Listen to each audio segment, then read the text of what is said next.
the margins of error are so thin in Bloodborne, it also ends up becoming real easy to lock yourselves into guaranteed failure states in boss fights. If a certain move pattern occurs and you have done a bad move, like 2 moves ahead, you're essentially hosed no matter what you do. So there's a lot of, it feels cheaper, I feel, Bloodborne. But if we account for Bloodborne, right? Do we talk about the whole FromSoft archive, or do we talk about just Dark Souls? And in that case, do we, there's a whole conversation about that. Let's see here, Almighty. Or wait, where were we? Cryptics? Actually, after DS1 and 3 replay and Elden Ring, I found 2 are different and harder. Yeah, I mean, I think it's a very subjective thing. Almighty. You have more health items, your builds are broken, many enemies have the roll of 3s, they attack you in 3 swings. Yeah, again, I bet there are a bunch of fucking parameters that you can gauge this. And those parameters are gonna vary in importance depending on how you play it and who you are as a player. Let's see your Cryptics. You only have fewer S2s and health items that always respawn, and you get punished from dying too much. Oh really? I found Bloodborne easier. Really? Enemies are easy to read, unlike DS3 where enemies have complex movesets. Really? Huh. I felt like the fast pace of Bloodborne just, again, made the margins of error so fucking slim on certain enemies, obviously. Specifically boss fights. And there's a lot of fluttery shit going around on the screen as well, which obscures to a greater degree than any of the other games, I feel. And with high regularity too. Like every fucking beast boss just has fur fucking all over the place. And then there's a few real stinky fights as well that are just dull. Well, duller, I should say. Yeah, no, I'd absolutely argue that Bloodborne is the hardest. To me, it's the hardest, at least. Okay, so what it means, we all have different rankings. Yeah, I think, I mean, as I've said, I think the difficulty curve of the games are subjective as all hell. Again, I never actually finished Sekiro. I bounced on it. I kind of want to return to it and check it out again. Now after having played Lies of P and kind of got my head around the parry system. Anyway, so anyone who used to play Dark Souls 1 come into this cathedral looking at Arnold Londo getting PTSD, and then they step through this fucking door, eh, bud? And you see this guy. Old Dragon Slayer, eh? Oh, and you go just, oh no, oh shit.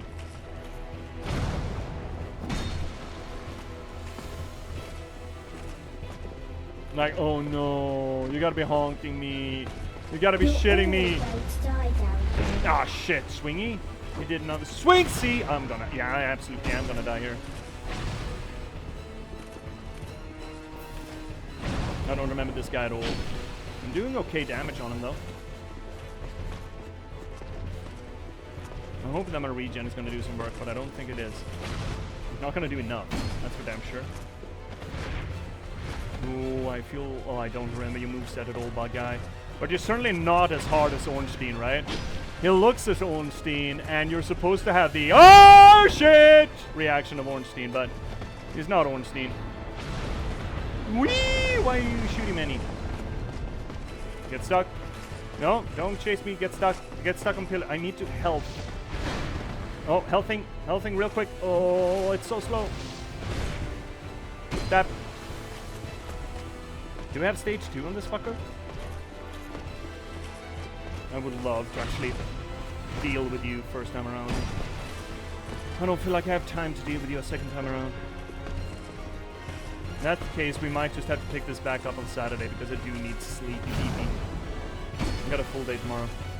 And I left early today as well because of the migraine, so. But, I mean... Oh, that sounds like a boom boom. Oh, it was a boom boom. Who'd have thunk? Oh, almost did a smoke attack. That's pretty fun. Again, anyone who hasn't played Dark Souls 1 doesn't know what the fuck I'm talking about, but I'm thinking there's a non-zero amount of there's a non-zero amount of lads out there that have played the Dark Souls watching this, right? I know we have some people who haven't. Take a little life gem. Take a little lifey. You got me there? That was not regulation size. Oh! The reach! What are the fucking hitboxes? Oh, I want a cup of this guy's piss.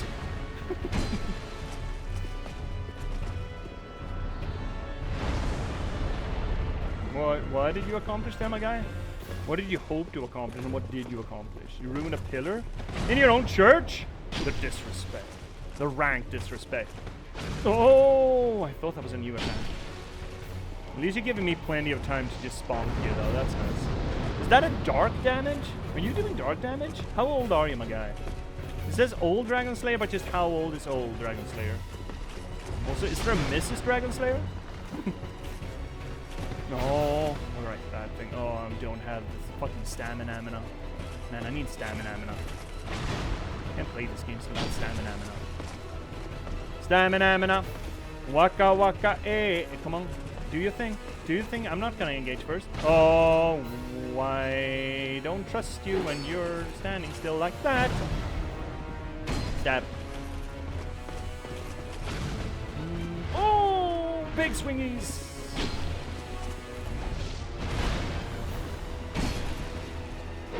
Fuck yes, first time around. Just boop boop, give me a boop boop. Only ring old Dragon Slayer's soul. That feels good. First try. Hashtag first try. Let's see here.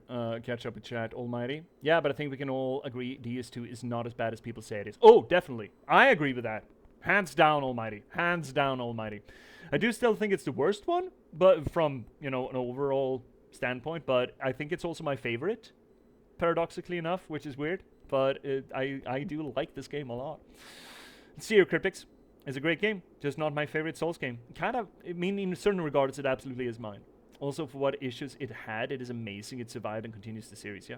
But it's still fun to shit on it. Yeah, it is fun, but also, I mean, again, to a certain extent, unfair. Congratulations! Woo! Congratulations! Congratulations! Congratulations. Congratulations! Congratulations. Congratulations. Congratulations. Congratulations! Congratulations. Congratulations! Almighty, you legit thought smoke was gonna appear at some point in this fight when I played it first time. Oh, me too. Me too. I was absolutely out of my mind playing this one.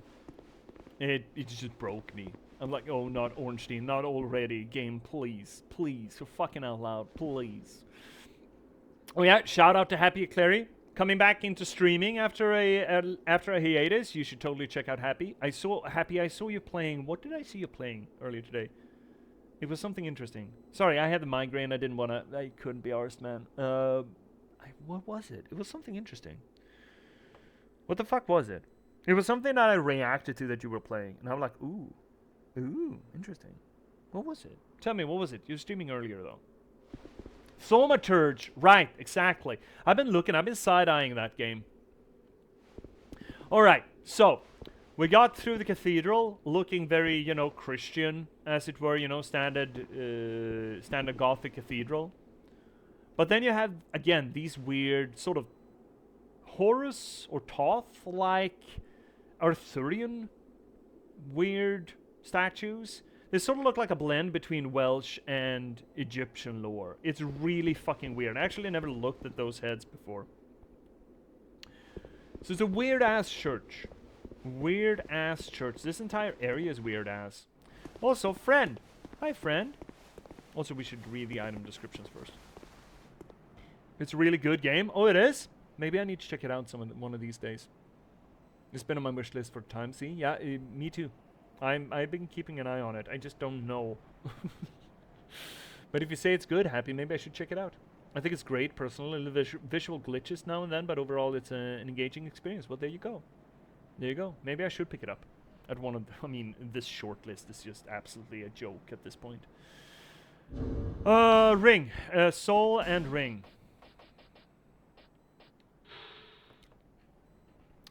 The old Dragon Slayer is reminiscent of a certain knight that appears in old legends. Now, this is one of the very few references in Dark Souls 2 to Dark Souls 1. It seems to suggest that this, at one point, might have been Arnold Londo, and that the traditions of Ornstein one of the worst, traditionally known as one of the hardest bosses in Dark Souls 1. This is their descendant or their remnant or whatever the fuck. But this is a little nod and wink to that. What do we have? We had a ring, right? Old lion ring? The beloved ring of the dragon-slaying knight strengthens thrust weapon counterattacks. Explicitly that? That's very specific use case. After many years of use, the ring's face is worn down, but close inspection reveals an engraved lion. Let's talk to guy, my dude. Looks pretty bog standard knighty guy. Whole bed, shield, okay. Transient being. Oh. You have obtained proof you are worthy of joining our order. What, killing a dragon and your dude? You may call yourself one of us, and are free to plant your roots in this garden of the gods. Plural. Be proud. I, Targray, do proclaim from this day you are a Knight of the Blue. Rejoice and bask in your new honor. Basking.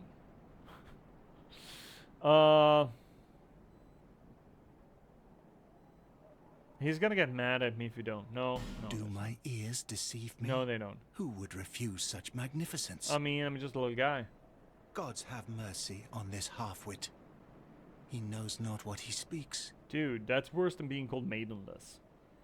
You are a wandering. Do you rescind your ways and seek honor as an apostle of blue? Sure, whatever, man. Okay. If you're gonna be like that about it.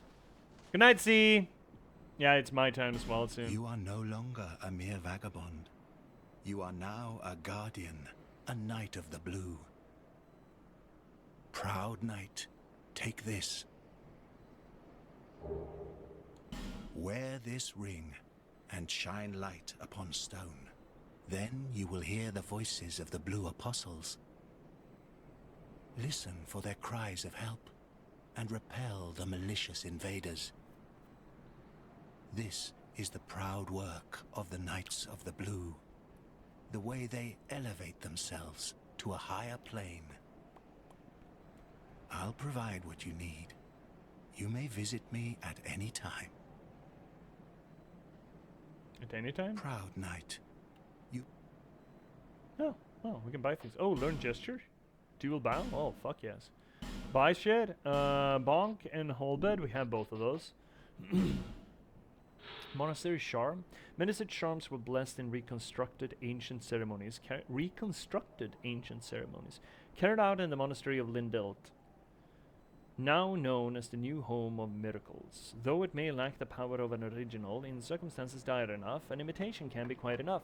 It's interesting, I find, that they mention reconstructed ancient ceremonies, considering that we mentioned that this area has this weird amalgamation of different different eras of knighthood or honor or valor.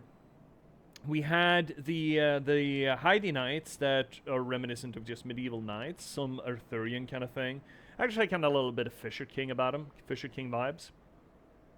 Then we have the Great Colossi that I mentioned had armor similar to Bronze Age armor. Like, if you ever looked at pictures of Mycenaean warriors, there is a similarity, I believe, to them a little bit. And also the, the whole Colossi thing being, the Colossi of Rhodos. Then you have the architecture being a blend between modern medieval era Gothic architecture. You had mosaics that were reminiscent of Roman or Greek times. And then you have these weird statues that have eagle heads. That's a distinct thing in any Dark Souls material. That seems to draw inspiration from Egyptian Horus or Thoth, which is also kind of weird. And the idea that this order or this entire knighthood is just the latest incarnation of a stacking reconstruction, a reconstructive stack of old traditions. Also kind of interesting how they mentioned the old gods. And it also brings to mind, because back in Dark Souls 1, the gods were Gwyn and Lord Gwyn and his children, or for that matter, Gwyn's assistants. They were what were considered the gods. And then you had Vec. Now there's a lot of personal mentions of gods in Dark Souls 1. Here we don't. I don't think there's a single mention of a god specifically. It's all forgotten gods, lost gods, hardly remembered gods. Making this specific mention of a reconstructed ancient ceremony is really interesting, I feel. Holy water urn. An urn filled with crystal clear water, originally intended as a soothing potion. This water scalds the skin of undead in hollows. In the old capital of Mira, an ancient, well-protected spring produces holy water. But the water has been difficult to acquire ever since Mira became embroiled in war. Bolt stone, an altered state of titanite, used to imbue weapons with lightning, or to provide lightning reduction to shields. Sorcerers of the Melfian Magic Academy once attempted to imbue titanite with various elements, but are said to have failed. Someone must have succeeded, though. Who else would explain the stone? And also some miracles. A miracle derived from force, emits a forward-moving shockwave. Throughout history, there have been many examples of imitative miracles. When discerning original from imitator is nigh on impossible, which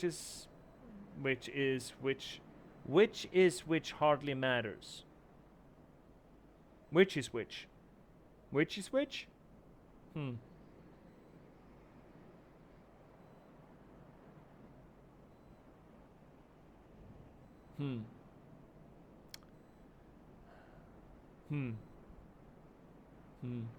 Imagine the writer finding typos. Heavenly thunder emits lightning in random directions. What do you mean random directions? That doesn't seem helpful. Translation error maybe? Ah, could be, I suppose. Yeah, I guess this is technically a Japanese game, right? You're absolutely right, Snick. Could be. Could be. Probably is. Then again, these kind of errors, these kind of repetitive errors, I find are frequent when you do editing. When you have done a round of editing, and you have changed something, it is very easy for you to start off with the same word that you're just starting behind, so you can get that whole which structure to it. And that is most common for me, personally, when I write, that you can get that sort of effect to it. Sounds like I wrote it. No. Random direction, eh? Scholars bicker over whether this is an original lightning spear or a derivative. One can never gain full control of the power of the gods, but with a little favor from Lady Luck, this spell will destroy your foes. So, lightning in Dark Souls 1 was closely associated to Lord Gwyn, the only, the progenitor god, which is, draws inspiration to Zeus specifically as the king of gods, who was also the big thunder guy, right?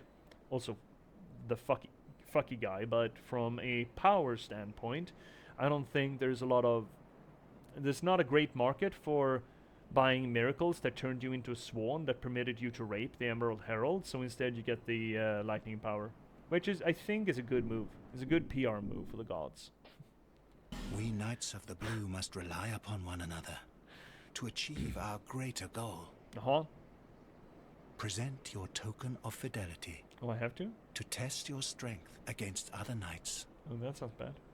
Proud knight, aim high in all things. Oh, so high. We knights must protect the apostles of blue. Never forget this fact, and by your honor, never eschew your training. Eschew. That's one hell of a word. There are others in this forsaken place who have only a lust for blood. Oh no, surely they conspire to ambush blue apostles on the road. Surely not. Knight of the Blue, protect our apostles from these bloodthirsty But only the apostles, brigands. eh? The Take other guys can go pride fuck in your themselves. duty as a blue knight. Blue Work knigget. hard and pursue a higher plane. Hi, Lemon Cake. Souls game? Yeah. Hi, Lemon. Hi, buddy. We are doing Souls. We're absolutely doing Souls. Do we have a mod in chat? I could do it myself. I always stumble on that name. There we go. Shout out to Lemon Cake, good buddy of the channel. Yeah, we're doing Dark Souls 2 because it's really interesting. I feel like this is the most interesting one. So, Lemon, what are you playing currently? I thought I saw you online a few days ago, didn't I? I think I did. Let's see here, Snake. I changed my mind. I blame the localization person, not the translator. Aren't they usually the same person? Cryptics, I still remember my Miracle playthrough on these two before they nerfed it, when I would place my Summon Sign and roll Stomp bosses. I never been much into Faith. The only game that I find Faith interesting is actually Elden Ring. I think Faith is the most interesting magic system in Elden Ring, considering it's so varied. And also there's a lot of weird unorthodox options into Faith. Faith means a lot of different things in Elden Ring, and I really fucking appreciate that. I think it's really cool. How have I been doing, Lemon? Well, I'm just now sitting here streaming, coming off a 2-day migraine. Never had as long running a one, or that actually kind of skipped the night, or it got better last evening, and then it came back this morning. So I've had a, it's been, but I'm having a lot of fun at the internship. I really enjoy the work, I'm realizing, both doing Civil 3D CADing and doing stormwater.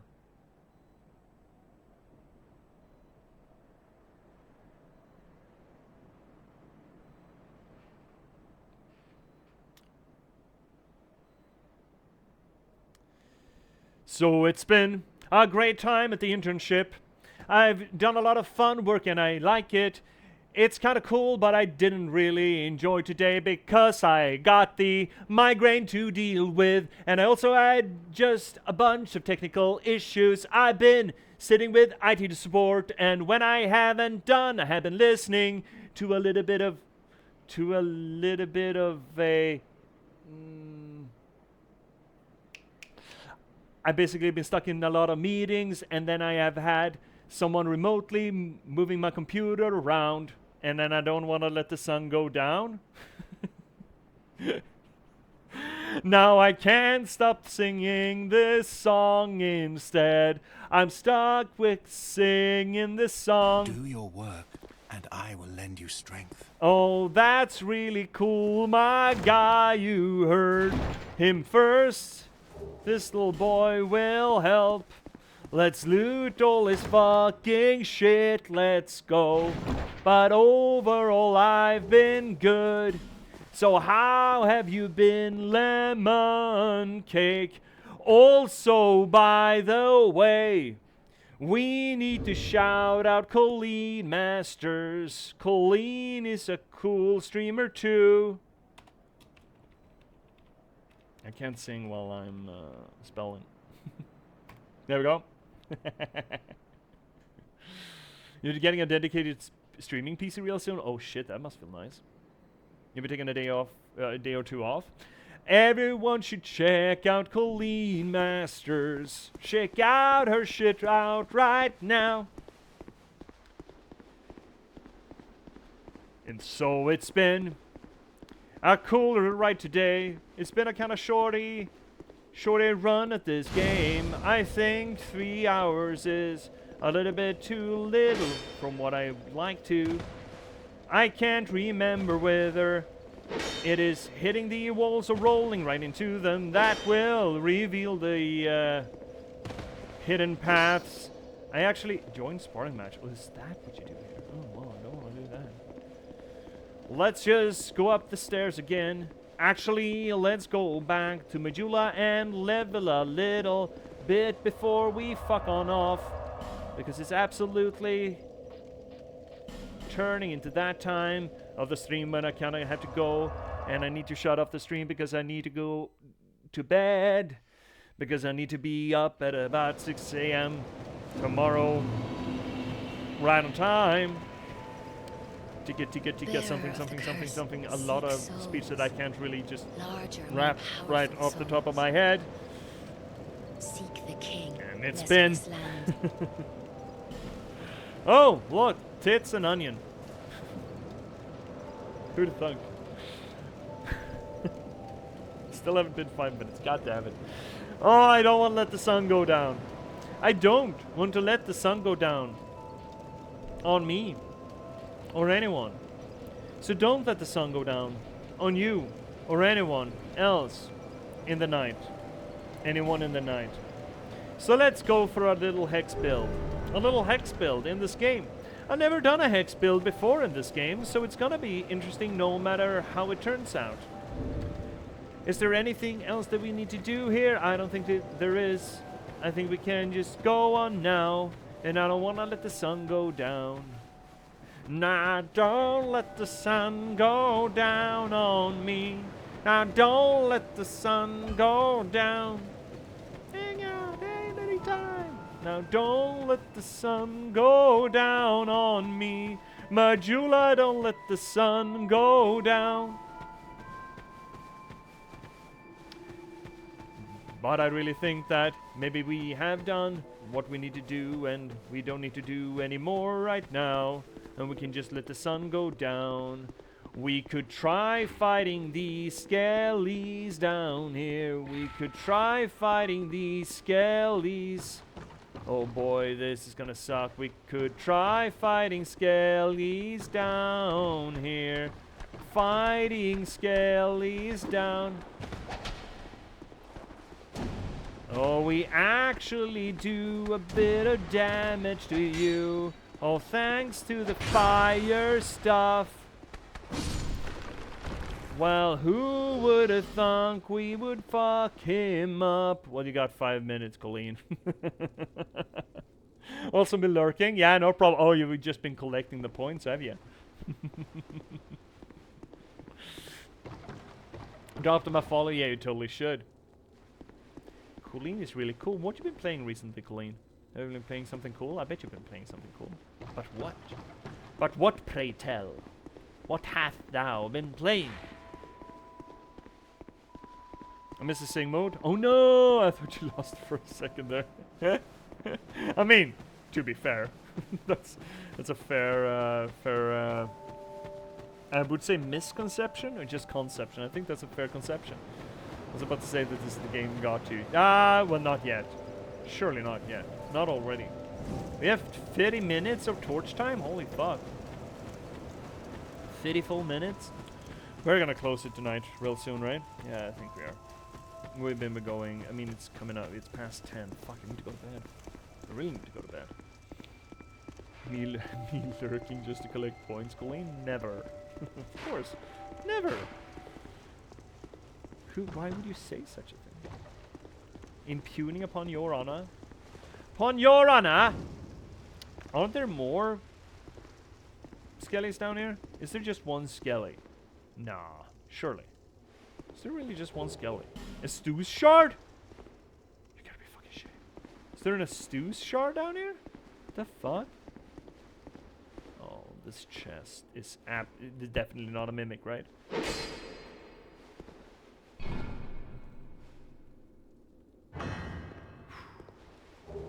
Soul vessel? Okay, we're gonna read the Astuse shard before we pop it this time. Where is it? Where the fuck is it? There we go. I think that's it. Astuse flask shard. The shard of an Astuse. Shards are deeply soaked in Astuse. Graft the shard to an Astuse flask to increase flask usage. Over the ages, countless souls rested their bones as they drank from the original flask. From the original flask? Countless souls? And now this shard remains, serving as the vestige of their hopes and dreams.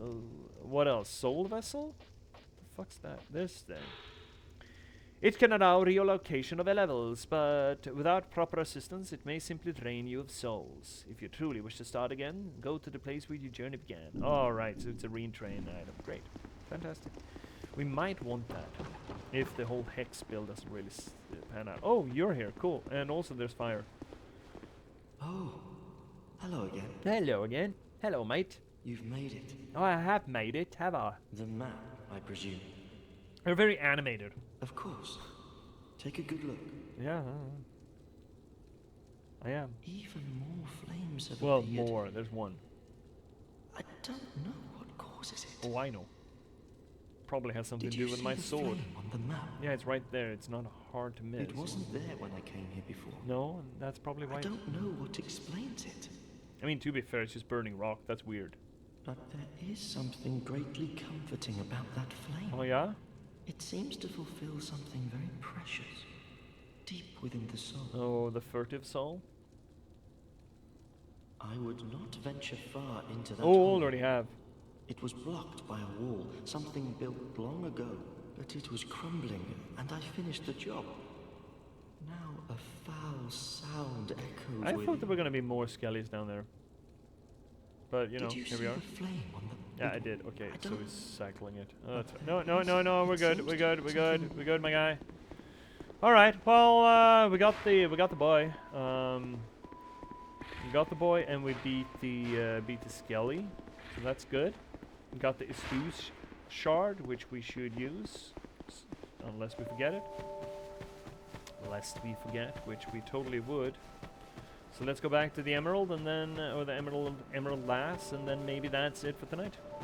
I mean, it's gonna have to be. Holy shit! I need to go to bed, real bad. I need to put in the hours Is that tomorrow. a shard? Here, to see light, however faint. Yeah. Excuse me. Excuse me, lady. Excuse me. Excuse me. Excuse me. Excuse is strength. We have successfully estused. Right. Well, there you go. We're not done with Heidi's Tower of Flame, but we got through the difficult part of it. So we're on good track to get into a really cool area. We're out of life jammies. That's kind of harrowing, actually. But yeah, we are set up for finding a really cool area next. And we have one quick boss, but it's gonna be fine. It's a fine boss. It's cool. It's cool. It's fine. Everything is fine. So, chat. Thank you so much, everyone, for joining me tonight. This here little channel for, well, where we try to apply literary criticism to the games that we play. That is to say that we do close reading, structuralist analysis, deconstruction, anything that we can really get our hands on to try to figure out maybe not so much what the story is of a game, but rather how it's being told. There's a lot to do in that regard when it comes to Souls, and I am looking forward to digging deeper into this one specifically. This is going to be a little ass heavier than we're used to. It's usually one or the other. Either it's front heavy or it's ass heavy. This one is an ass heavy one. It was really front heavy, and then it's a big ass heavy. It's got a bit of weight to the front tip of it, but the back tip is where the real girth is. Jesus Christ. We do this work not just because it's fun, not just because it elevates the media. Both of those things are true, but more so, for legal reasons, I have to say this is technically a promotional channel of my own work. See, narratology and storytelling are near and dear to my heart.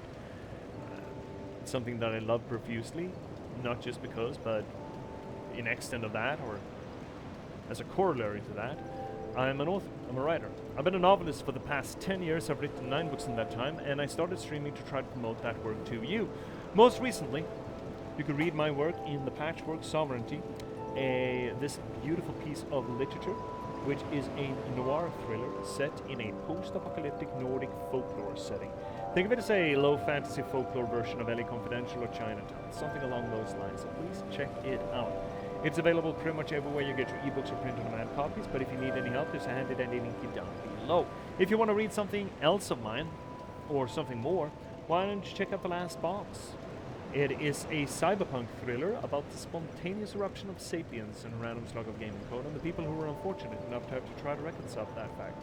I also think it's a rather cool book. Does a few things different than most other AM media, and I'd highly recommend you to check it out. It is also available pretty much everywhere you get your ebooks or print-on-demand copies, but if you need any help, there's also a handy-dandy link down below. If you want to read something of mine that's not quite as lengthy as a full-ass novel, third link down below will help you to my online archive. If you want to join this growing community here on the channel, fourth link will get you to our Discord. If you want to give a little bit of a kickback for the work that I do, well, of course, you have the infrastructure of Twitch itself. Don't forget to spend your Bezos buck. You don't have to spend it here, but you should spend it. If you got a Twitch subscription, if you have a Prime subscription, you get a free Twitch subscription. That's just money taken out of Bezos' pocket and put into a content creator near you. So you should do that somewhere. Or for that matter, ABB baby, always be buying books. So you should totally do that. Buy the books, read the books, review the books. I cannot tell you enough how much that helps. Or for that matter, just refer the books. Put them into hands of people who might enjoy them. All of that helps tremendously. This is, after all, a channel all about distribution and getting these books into the hands of people who might enjoy them. So please do that. But if you don't want to do any of that, or you already have and you still want to give a little kickback for the work that I do, well, The 5th link down below will get you to my Buy Me a Coffee page. So, that being said, you know what comes next? What comes next is me actually turning off the game, I think.